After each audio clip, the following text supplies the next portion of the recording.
আসসালামু আলাইকুম। আপনারা সবাই কেমন আছেন? আমি আল্লাহর রহমতে ভালো আছি। আজকে আপনাদের একটা জিনিস দেখাবো, সেটা হচ্ছে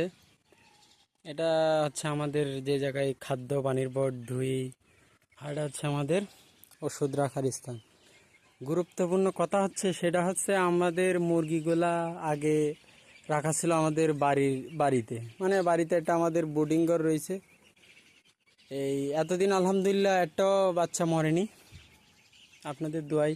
কিন্তু কালকে যেহেতু আমাদের বাচ্চাগুলা ওই জায়গা থেকে শিফটিং করাইছে এই জায়গায় আসার পরে কালকে একটা মুরগি আর আজকে একটা মুরগি মারা গেছে। এভাবেই পড়েছিল। এইভাবে মরে থাকার কারণ কি, বড় ভাইরা আর অভিজ্ঞ খামারিরা প্লিজ কমেন্টে জানাবেন।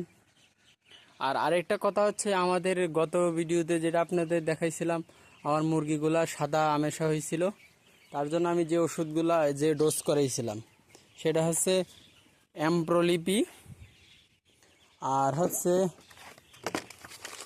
নিউমাইকোসিন।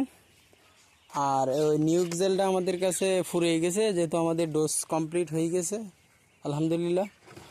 আর আমরা দুপুরে দিতাম হচ্ছে এই নিউমাইকোসিন, নিউক্সেল আর অ্যাম্প্রোলিপি সকালে দেওয়ার পরে 11টা পর্যন্ত আমরা ব্যবহার করতাম।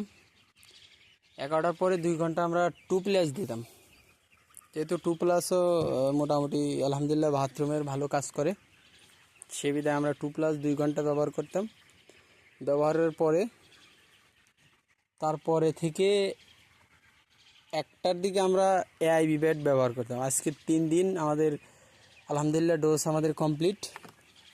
এখন মুরগিগুলা অনেকটাই আলহামদুলিল্লাহ সুস্থ আছে আপনাদের দোয়ায়। আমাদের খামার ম্যানেজমেন্ট কীরকম দোয়া করবেন।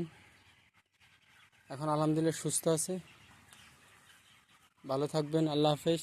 আর পেজটা ফলো দিয়ে শেয়ার করে দিবেন, আরও সবারই দেখার সুযোগ করে দিবেন। ভালো থাকবেন, আল্লাহ হাফেজ।